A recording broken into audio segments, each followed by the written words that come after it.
Okay, hi everybody, and welcome to episode 118 of the Alexei podcast. We are in week 2, I guess, of the US and Israeli illegal strikes on Iran, and also, of course, southern Lebanon, the Bekaa Valley, and parts of Crystal Palace. Interesting developments. I mean, I think it's really interesting. I mean, it's really interesting, I think, how this war has gone. And I also think it really highlights how, even more than the Israeli genocide in a way, how our media are self-censoring. So from the websites or the podcasts or whatever, the videos that I have looked at of people I trust, and particularly Richard Medhurst at Electronic Intifada, and but also John Mearsheimer, Professor John Mearsheimer at the University of Chicago, also talking to Chris Hedges.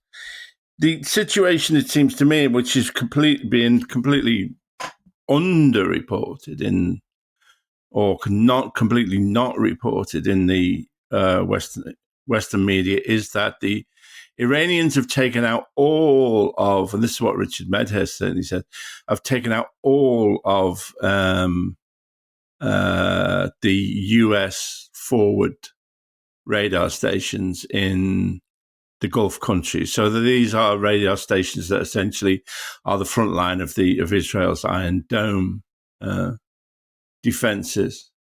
And it just, I mean, the way that these bought and paid for, these analysts that they have on the BBC and Sky, just are not reporting the situation. So this is my understanding. The Iranians have taken out all these forward radar bases.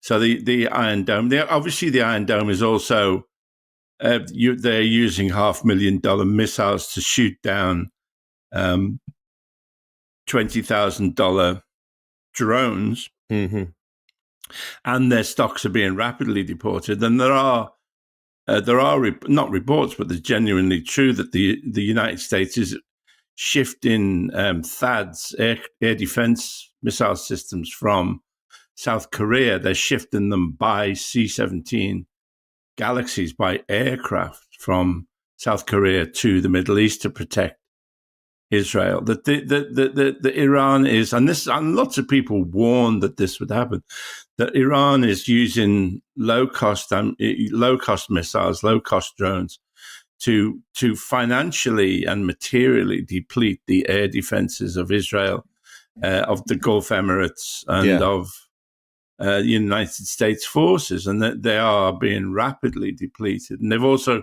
blinded the eyes and ears. I know that also what's not been reported is that there's a massive clampdown in Israel on anybody who shows any imagery of damage. I think will be arrested and could be sentenced up to 5 years in one of Israel's lovely prisons, which I'm sure are bad even for Israelis. And there are, I think, believable reports that the damage in Israel itself is massive and likely to get bigger. And also that, I mean, there was a rumor went around, I think that wasn't true, that Netanyahu's brother being killed, and Smotrich, one of the two. I mean, where'd you go with the evil upper echelons of the Israeli state? But Smotrich, one of the two far right ministers, his son had been killed, and it's certainly true that his son has been quite gravely injured. The Israelis, as they have did in Gaza, are underreporting massively the deaths of their forces, I think. And so, there's, I don't know whether you could say that Iran is actually winning this war, but it's certainly staying in the fight. And that, this involves, it's not without cost, that involves massive suffering for the Iranian people and, Iranian infrastructure, but that they have thought long and hard about how to resist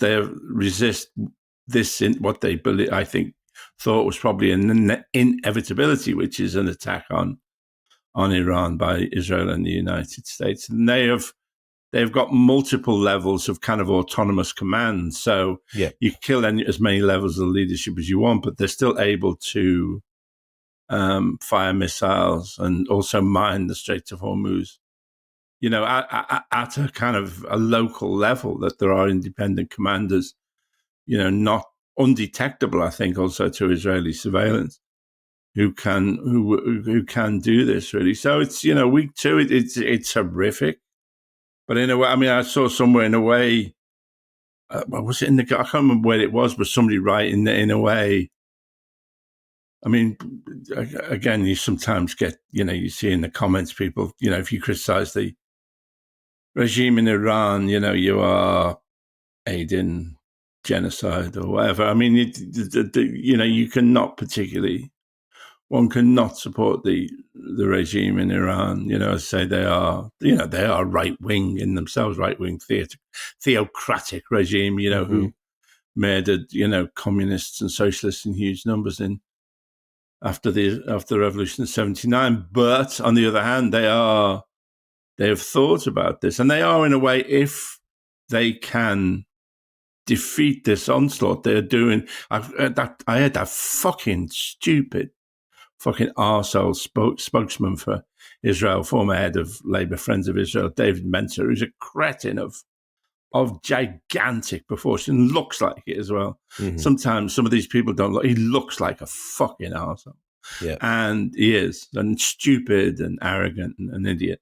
But him saying, I'd say at the end of some interview on Radio 4 with him saying, we're doing this, Israel's doing this for Western civilization, No, Iran is doing this for Western civilization. If at this point they can turn back the AI-aided international rules-destroying force of Israel and the United States, making them think again after their successes in what they think of their successes in Gaza and the West Bank and southern Lebanon. If Iran can make them think again by using asymmetrical warfare, then Iran is doing a favor for all of us in the Western democracies in inverted commas. That's set a new precedent, really. Yeah, and it is. It's so. Yeah, so I mean, that's my analysis of other people's analysis. It obviously went in. I think that Trump was argued into it by Netanyahu, and who I suspect knows how to manipulate him, and also the hundreds of $1 million that he's been given by pro-Israel fanatics like Miriam Adelson, and also I think the Trump family now has extensive business dealings in Israel, so he's been bribed to do this, but he's also been kind of smooth talked into it, and I wonder if he's feeling resentful now because Netanyahu, he has not been delivered the swift victory that he thought he was going to get. Only 20% of the United States population are for it. I mean, the figures must be much lower here, I imagine, for old Starmer's fucking grotesque posturing. And so, the war goes on, really, and it's Starmer hasn't folded as you might have expected him to the degree, right, that you might have expected him to. Hasn't he? Well, I mean, he hasn't joined in the war, you mean? Yeah. He's letting them use the air bases, though. He did fold on that, didn't he? At first he said he wouldn't, and then he backtracked, as you would expect from Starmer. Yeah, but it's also this, Sarah Sackman, for instance, the pro-Israel fanatic who did illegal training in Israel, who is now our courts minister and has just been instrumental in banning the Al-Quds March. How somebody can, somebody explained to me how this devotion to another country that isn't your country, how that is not treason, really. Like the at least 2,000 men, mostly men, I think, in British men who have fought, who have been in part of the genocide in the last 3 years. Yeah. How fighting in the army of a foreign government isn't treason. And like I saw Lindsey Graham, the Republican senator, saying, he's all in for Israel. Israel is his number one. That's treason. Isn't that treason? Explain to me how that isn't treason. So I forgot what I was talking about. Apart from all those vile pro-Israel supporters, and if you support Israel, you support genocide, you support ethnic cleansing, you support apartheid. You were talking about the approval rating in the US. Oh yeah, so the approval rating. I mean, even though the Starmer government's still trying to be kind of reform a pound shop, reform, is striking these belligerent kind of militaristic posturing. And yeah, that's right. Sarah Sackman refused to condemn. She said, the killing of the murder of the girls in the girls' school in Madib, but that was just, some shit that happens. But she condemned Iranian attacks on civilians, and that it's just extraordinary hypocrisy, just breathtaking, I think. So, it's weird that so if the mainstream news isn't covering the damage that Iran is doing to Israel and to American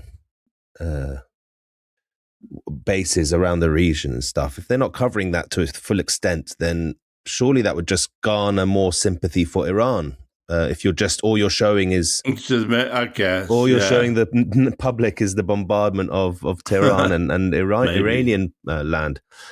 I guess, I don't know. It's just kind of, it's militaristic kind of glorification, isn't it? To say, look at the mighty power of the West, but also they're saying, the number of missiles has reduced. Clearly the Iranians still have a huge stockpile of missiles, and are using them, deploying them, and they also, I think, they haven't started yet using their hypersonic missiles. And my understanding is the Khurram Shah 4 is unshootable down even by something like a THAAD system. It can't be shot down even by Iron Dome or David's Arrow or whatever. Jesus, fucking term they use. Yeah, they've been saving the good stuff. And those things are then going to be directed towards Israel, and will cause tremendous destruction. That is my understanding. I think my understanding of the Iranian Iran strategy. has had decades to think about and plan what they would do under these circumstances. And you can't imagine Israel and America really planning that far ahead. Anything they fucking do. No, the Israelis do. The Israelis do. And the Israelis are, all the Israelis want to do is what they call the Dahia doctrine after the southern Beirut suburbs, which is the power base of Hezbollah, that they just want to do what they did in Gaza, really, which is just flatten it and either kill or completely destroy the support base for Hezbollah in southern Lebanon. And they don't. Why are they bombing residential buildings in Beirut, then in central Beirut? I think there were sometimes there's some Iranians there, sometimes there isn't. I think but it's just a general murderousness. They just want to destroy anybody who can stand up to them, really, and they don't care if they kill children. They don't care if they kill women. They don't care if they kill civilians. In fact, they intentionally, I think. Yeah. They're the ones with the stockpiles of actual nukes. That's the other question. Not ability to create nukes, stockpiles of hundreds of them. Yep. And I worry about, what they would do in their death flails. Again, I saw another, some expert on Sky saying, what about nuclear weapons? Oh no, the Americans would use nuclear weapons, not acknowledging that Israel has nuclear weapons and that those nutters are much more likely to use them. Yes, I think it's a real possibility.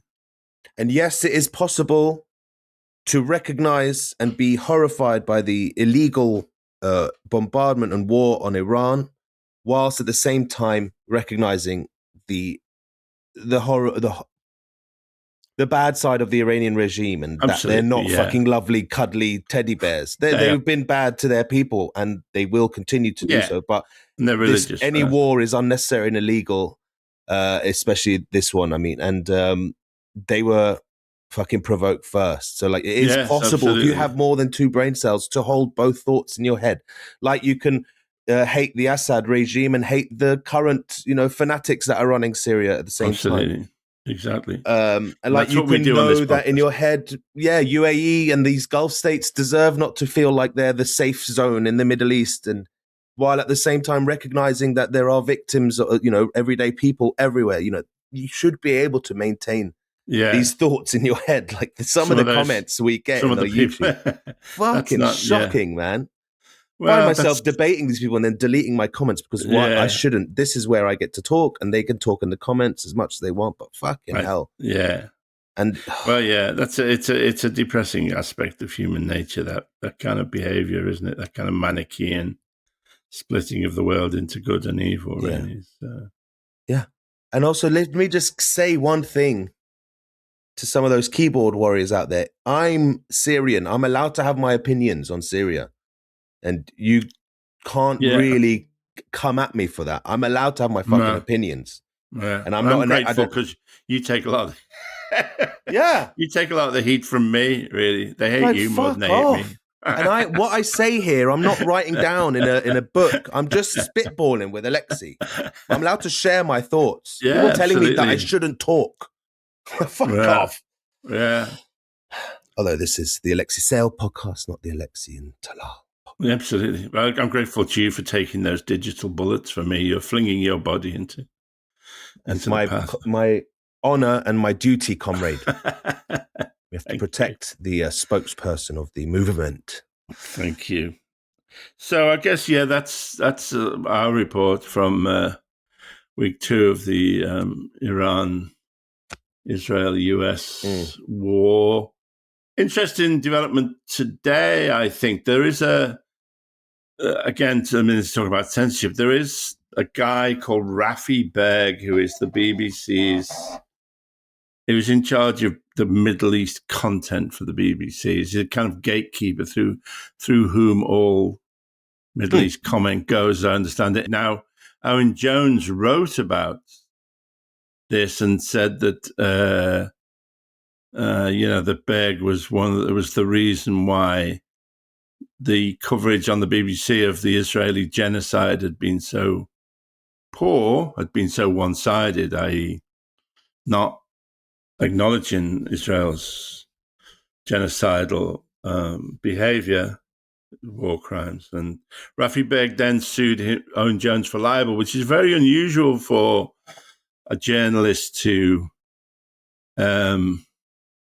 sue another journalist for libel. In fact, the last time it was done was John Ware, who did that highly partial, I think, is Labour anti-Semitic panorama documentary just before the 2019 general election. And very, very, with some very distorted contributions, I think. And he sued Paddy French, and French lost, not to pay £90,000 damages. I don't think that would happen now in the changed climate. Shall I read you a bit of this article on it? Yeah, go ahead. Owen Jones claims victory in key part of BBC libel case over Gaza. This is from The National, Scotland's The National. Is that a creditable? Yeah, I think so. I don't know. Publication. BBC Middle East editor Rafi Berg sued Owen Jones, a columnist for The National and The Guardian, for libel over an article in which he accused the broadcaster of being biased against Palestinians in their coverage of the Gaza genocide. Berg has pledged to continue his case after the High Court made an interim ruling which supported Jones's argument that the allegations of bias were a statement of opinion. Okay, they didn't side with him and say he was right, but they said he's allowed his opinion.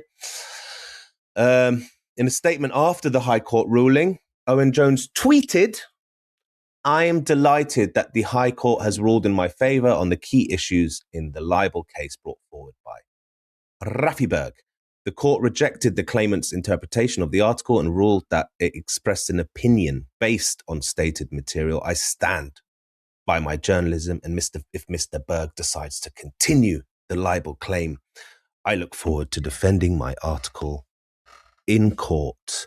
In the piece, Jones reported that BBC staff had told him Berg plays a key role in a wider BBC culture of systemic Israeli propaganda.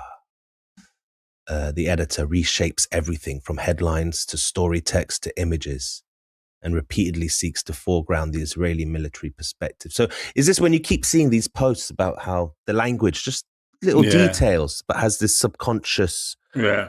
It's like Israeli soldiers are killed, whereas Palestinian children die.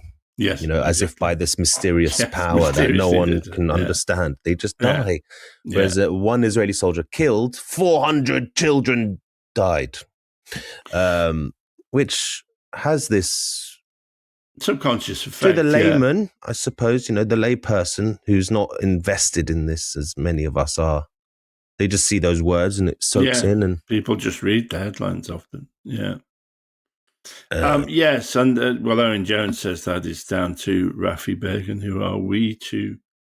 I note that Rafi Berg is being is used as his solicitor, Mark Lewis of Patreon Law. Mark Lewis is a founder of UK Lawyers for Israel, is a pro-Israel fanatic himself, therefore is a fanatic for... If you're a fanatic for Israel, you're a fanatic for genocide, ethnic cleansing, and apartheid. And he is also, he's a brother of Martin Lewis, of course, a money-saving expert.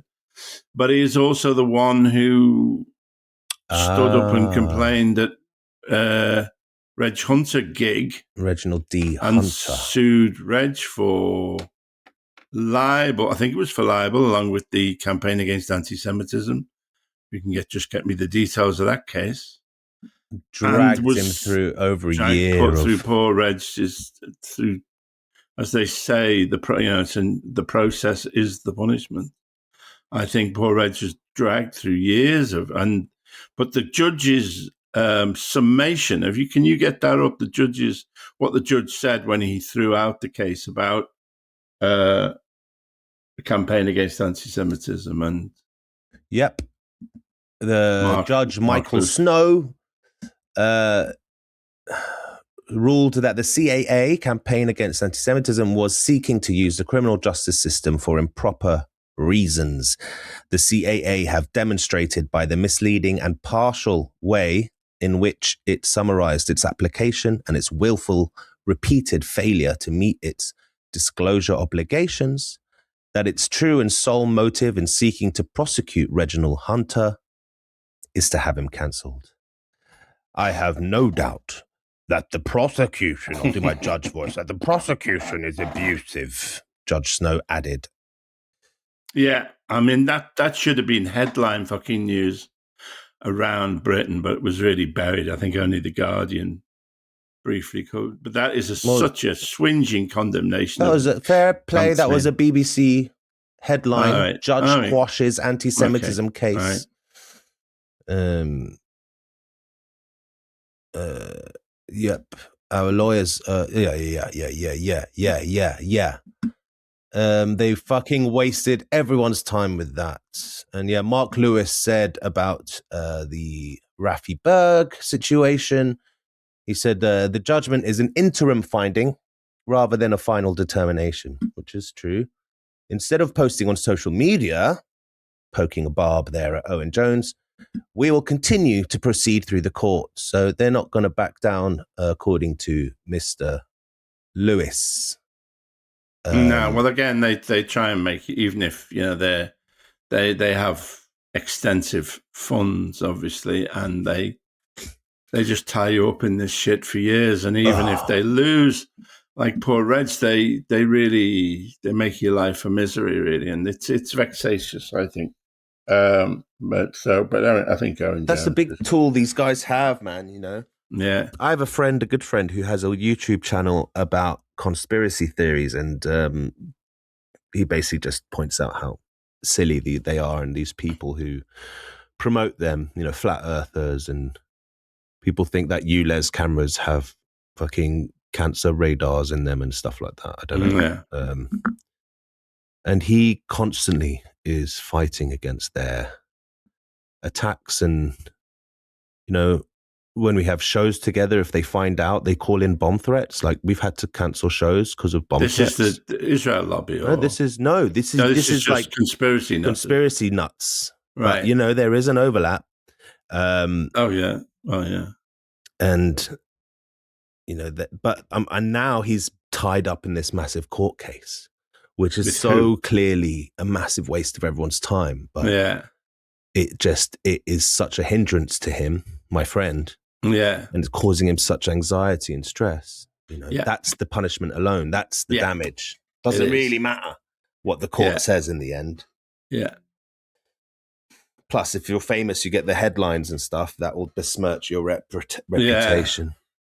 Well, Mark Lewis was also involved in the Peter Newborn case, that the academic who was in Labour against anti-Semitism, a particularly crazy bunch of mostly non-Jews, particularly demented bunch. Paul Holden writes very well about them in The Fraud, but and Newborn actually killed himself in the end. I think that other people had been encouraging him to go on with his. He was trying to sue Michael Rosen, I think, and in the end, it was somebody saying the only person he was being egged on by all these Zionists. The only person who actually kind of took any care of him, who was worried about Professor Newborn, was Michael Rosen himself, the man who Newborn was trying to sue. It was over this. Newborn altered this Michael Rosen book, Jeremy Reed in, We're Going on a Jew Hunt, that one. Right. Look it up. It was a scandal. Anyway, but poor Michael Rosen was worried about Newborn, but those horrible fucking, like Tracy Ann Oberman and Rachel Riley and that crowd instituted a Peter Newborn annual award for fighting against anti-Semitism. I don't know exactly what it's called, but I know it's named after Peter Newborn. And Newborn's widow pleaded with them not to do it, but they don't listen. And they don't, anybody. They will sacrifice anybody for their evil cause. Well, yes, that is their tactic. They are dastardly and devious folks. And, I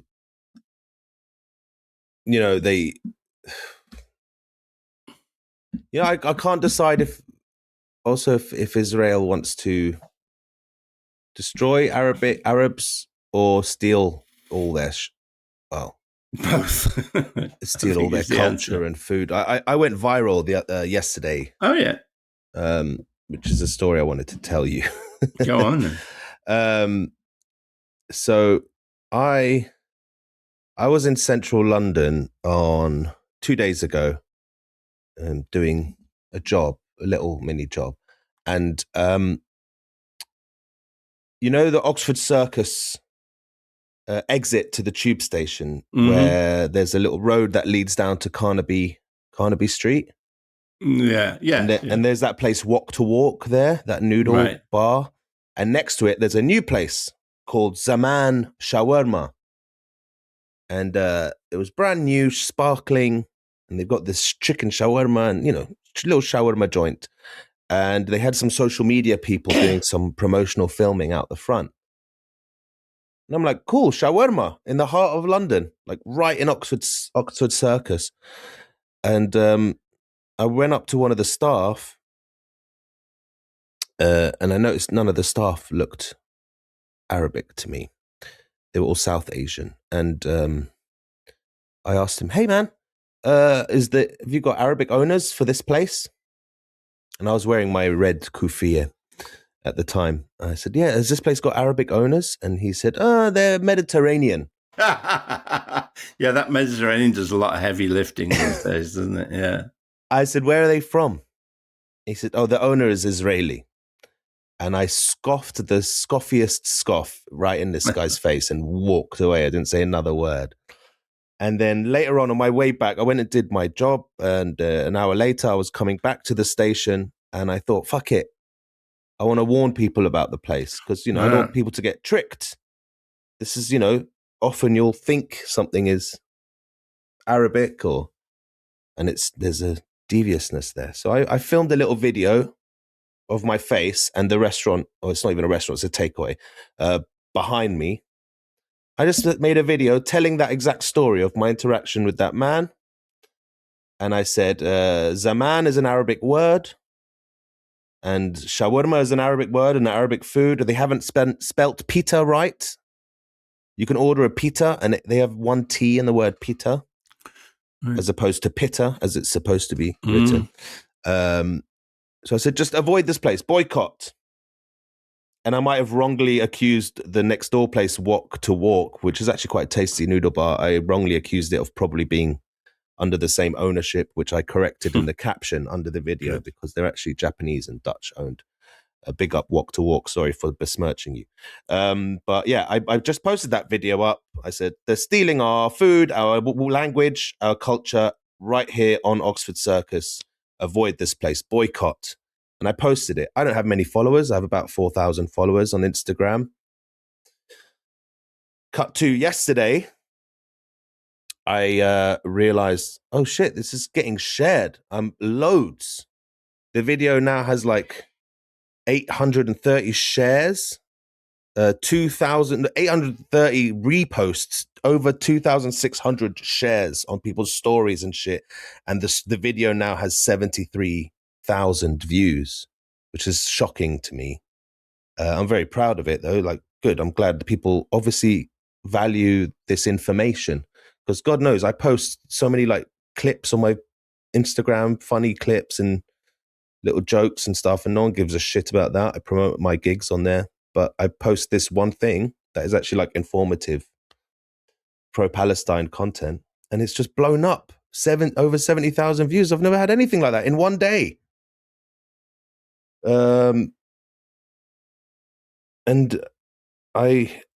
Yesterday I had this commercial casting. I went for an audition, and I'm starting to think, shit, what do I do?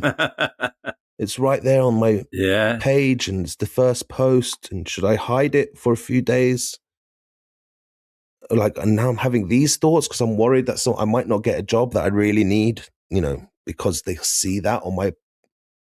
You get all these fucking complex thoughts worrying about work and stuff just because you're sharing your views.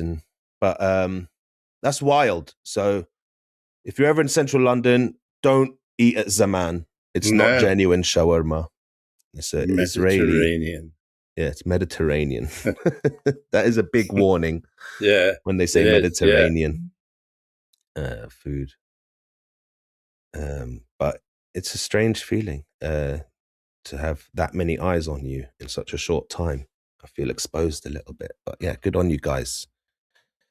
And someone very interesting followed me because of it, and I'm going to try and get him on the show. I think you'll like him. Okay. Yeah. Little change of subject here. We posted on the Patreon the second edition of Alexei Reacts. Yes. This week you reacted to motorbike routine from what we think is stuff. Probably stuff, maybe all new, but there it is. You're doing stand-up about the motorbikers. And very nice little video. You quite enjoy doing those, don't you? I did enjoy it tremendously, yeah. What should we react to next, folks? Have your say. Head to patreon.com/alexeisaylepodcast. Support the show. Chuck us a couple quid every month. It goes a long way to keep the show going and keeping us in business. And you get to watch Alexei Reacts every week. What should he react to next? Please drop us a line. Drop me a message on the Patreon. Email alexeisaylepodcast@gmail.com. But most importantly, go to patreon.com/AlexeiSaylepodcast. I have a question for you from the Patreon. Oh, right, yeah. That's how we fill the time. I'd forgotten. Yeah. From Nipless Cage. Okay. Nippleless. Not real name. Yeah. Nippleless Cage.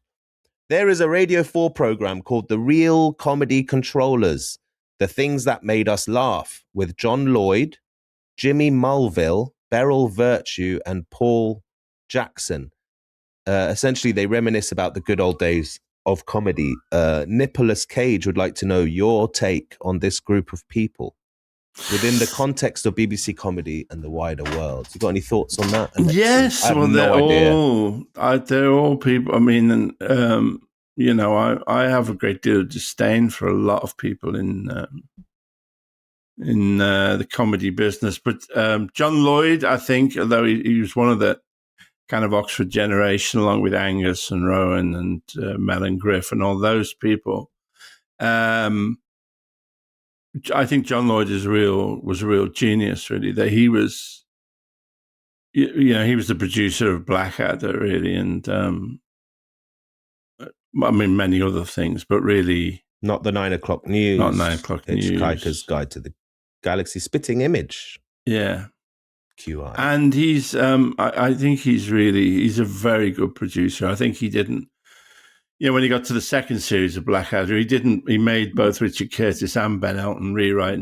Neither of them are people who will do that of their own volition, but I think he forced them. He made that show a lot better than it is. Who's the second one? And he's always been very nice to me, Lloydie, but I've got great affection for him. That's nice. Jimmy Mulville. Jimmy Mulville was also one of that generation. Jimmy Mulville actually went to our school, and he was actually head boy of Allsop Grammar School.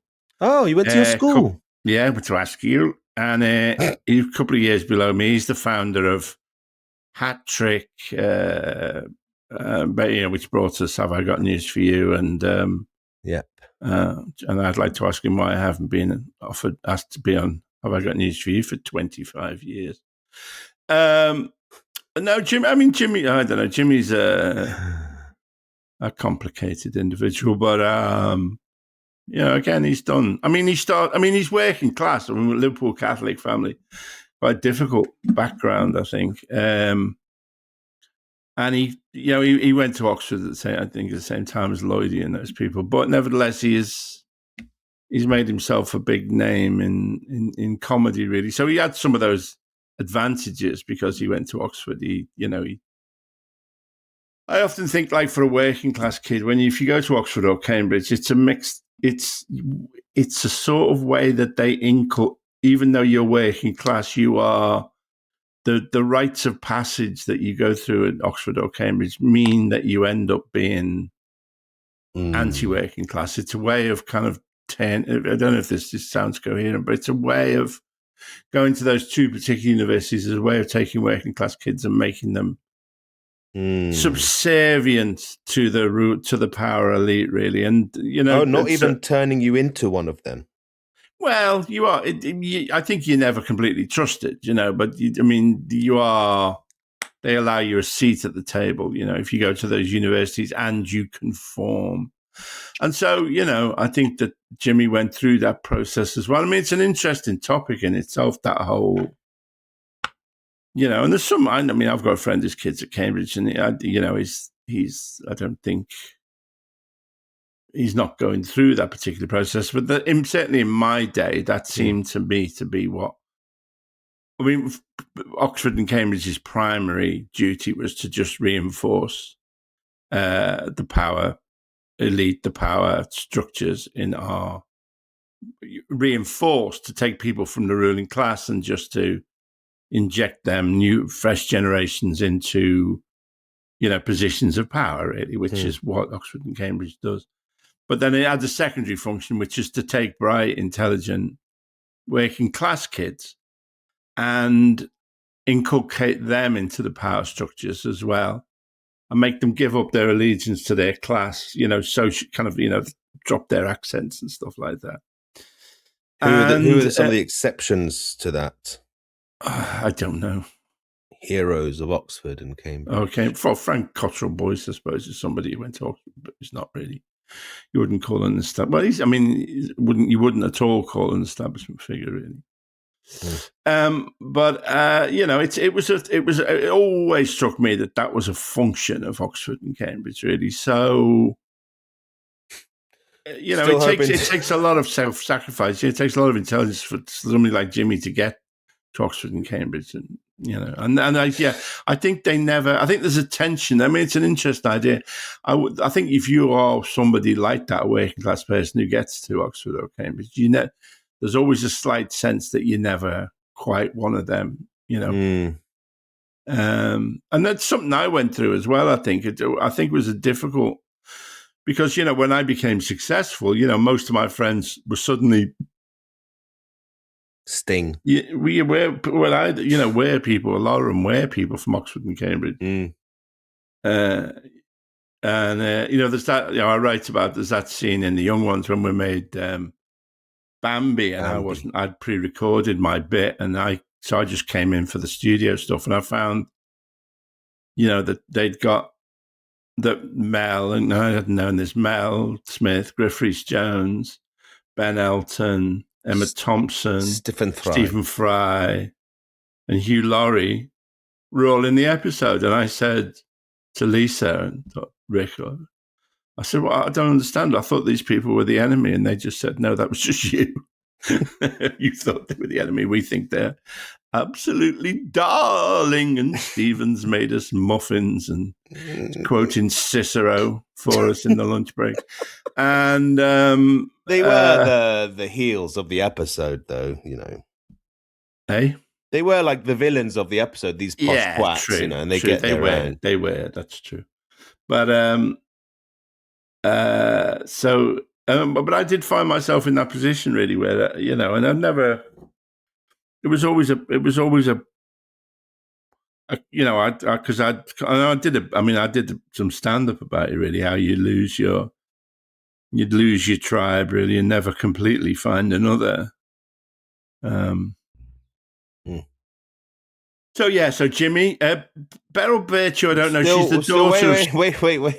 But having said all that, you're still waiting for that call for have I got news for you 25 years later, yeah. Let's hope he doesn't hear this podcast. Yes, Beryl Virtue, who died 4 years ago. So this show I thought she was dead. Yeah, because she's got a daughter. So Beryl Virtue was, I don't know, but a lot of people loved her, really. She was a comedy producer, and so obviously this is, it's Radio 4, isn't it? So it's a lot of archive stuff. Yeah. And Paul Jackson, me and Paul Jackson and Lisa Mayer will be doing an event in Morecambe somewhere. I think, are you involved in that? I can't remember. No, which I'm confused about. Yeah, well, maybe we'll get you involved. But yes, he directed some Young Ones stuff. He produced that. Well, he didn't just some. He produced and directed the Young Ones. And even when Jeff Posner directed some of the episodes where Paul was the producer, Paul was the one who made the Young Ones happen, essentially, really. And I'm always eternally grateful to him for that. Was it 2 years ago we did Glastonbury with Paul and Lisa? And you did the clips? Must be 2, maybe 3. It's 2. So, yeah, me and Paul and Lisa May will be appearing somewhere in Morecambe. God knows why. We're talking about the Young Ones sometime in July, I think.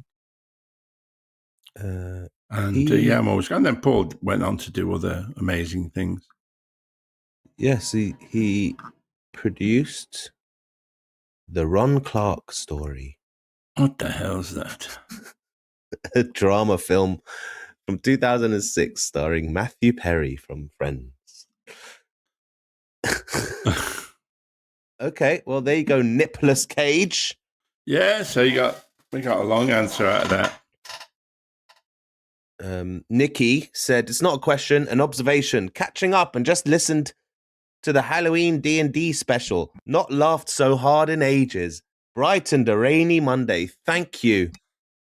You're just looking for people to support your side of the street on that debate. Bob responded, don't encourage them. Heaven forbid they might do another one. You've got another one planned, haven't you? Another one in the works. Yes, it's coming. Right. Do you want to hear a bit of music? Yes. I've had 2 people send me songs in the past weeks. I'll go in order because this one Alex sent to me yonks ago, a month ago, and I should have played it then when it was they were doing their launch. But forgive me, Alex. Alex Hay, composer, multi-instrumentalist, and producer. Please forgive me. But this is when we've managed to get round to it. Hi, Alexei. Hi, Talal. Big fan, long-time listener. Emailing to let you know that my band, they're from Brighton, the Barstool Preachers, has just released a single called Pick a Side, calling out artists afraid to use their platform to denounce the genocide in Gaza. It's a bratty, catchy number, and we're donating all proceeds to medical aid for Palestinians. And they're running a concurrent fundraiser. Hope you listen, hope you like it. You can buy it from their Bandcamp. But let me play you like 30 seconds of it. It's quite punky and loud, all right? So brace yourself. Okay. All right.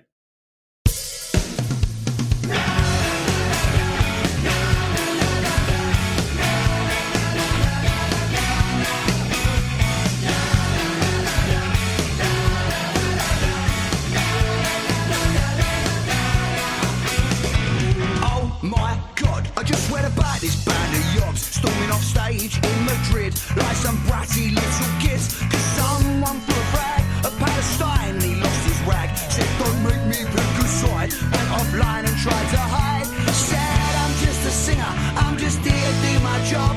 But you put yourself across like the world's biggest winter gob.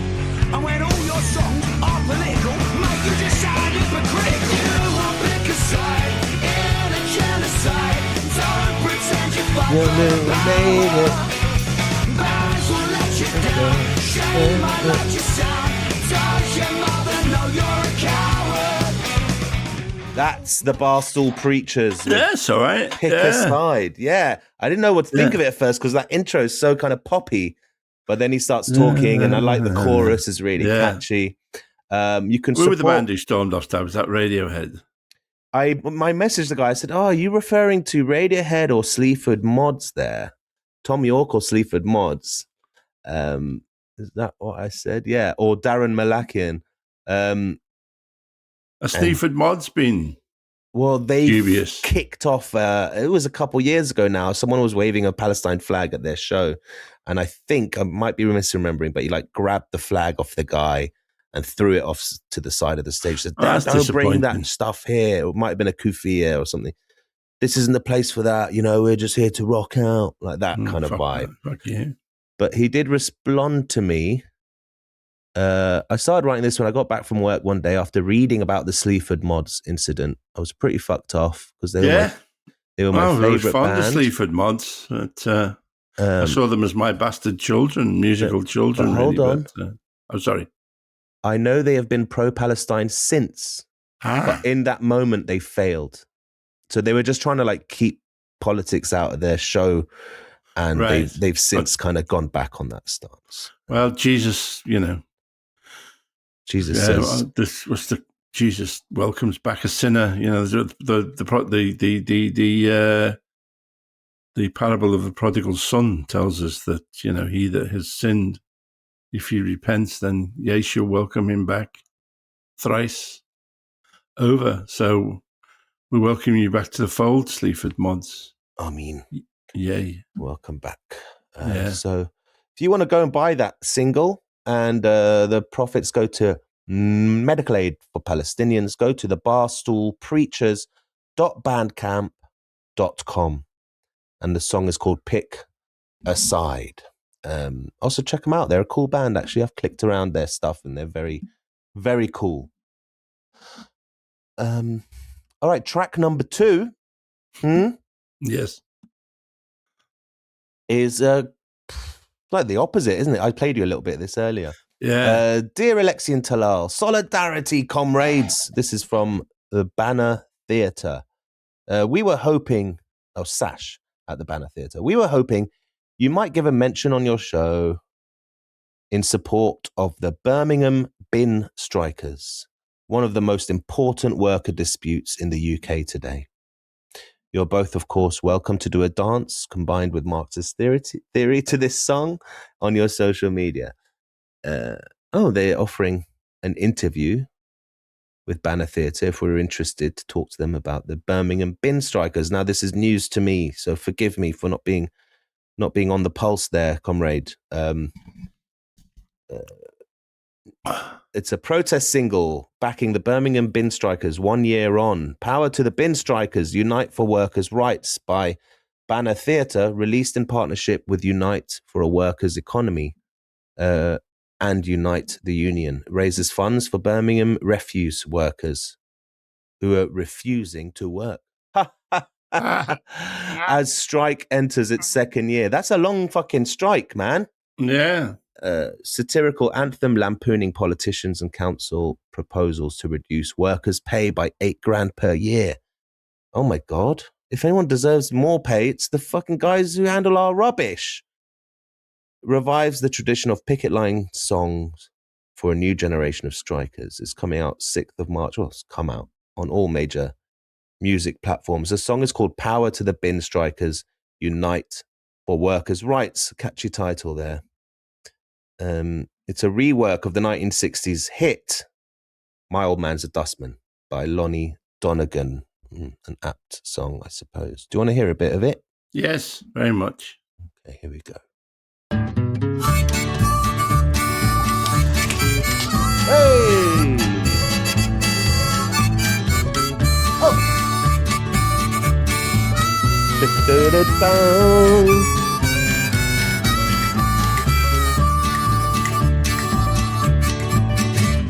Support the Brummie bin workers, they are out on strike. This bloody Labour Council are looking for a fight. They want to cut 8,000 quid from off their basic pay. That's why they're on the picket line and they are gonna stay. Power to the bin workers, power to unite. Power and solidarity, they gotta win this strike. The government commissioners on 1,000 quid a day take orders from the ministers, you gotta cut their pay.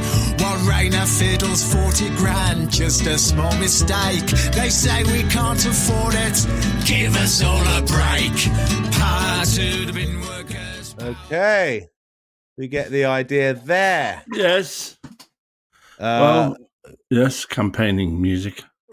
Yes, I was expecting it to be more hilarious, but it's a strong message. It does its job, and it's a very clear message. Yes. But power to the bin workers. Absolutely. Power to. It prompted me to think. Years ago, I had a friend called Cat Ledger, who's dead now, literary agent, who was. For some reason, it was John Peel's literary agent. She arranged for us to have lunch with John Peel at a Greek restaurant on Charlotte Street. And Griff Rhys-Jones, she had an office in Talkback. Griff Rhys-Jones, came along as well. Okay. And he was a chatty fellow, to say the least, Griff. And I'd spent time with John Peel before, so. But all John Peel and Griff Rhys-Jones talked about, to the exclusion of everybody else, was Lonnie Donegan. They talked the whole lunch through about Lonnie Donegan, and I never got a look in. And that was, I don't know if that's the last time I saw John Peel live, but it was spent listening to him and Griff Rhys-Jones talk about Lonnie Donegan. Make of that what you will, people. It's just a thing that happened to me. How do you support the Binman and buy this song? Well, you just do it. There's not a specific place. Look, it's on all the platforms. If you buy your music on iTunes, Bandcamp, Spotify, Amazon Music, YouTube, Qobuz, Deezer, Tidal, you can find Banner Theatre's Power to the Bin Strikers, Unite for Workers' Rights. Thank you for sending in that music, guys. Send in anything you want, listeners, to alexeisaylepodcast@gmail.com. It's better than all that AI schlock I get sent all the time, trying to ask us if we want like the most Zionistic people on as guests. We think they'd be a great fit for your show. Be weird if we said yes. They support the murder of children. Yeah. We think they'd be a great fit for your lovely show. Ha. Yes. Fuck off. Strait of Hormuz. It's not straight at all. Goes up and then down. It looks like an elbow. Alexei. All right. You got anything else you want to talk about? No. Big announcement soon about my book, but that'll be in a week or two. Love you, listeners. Free Palestine. Free Palestine, indeed. Stop the war. No more Hiroshimas. No. Ban the bomb. Free the nipple. That's more. That's me. All right. Bye.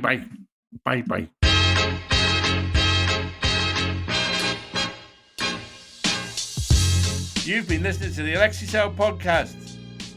This show is produced and edited by Talal Karkouti. Music by Tarbush Records.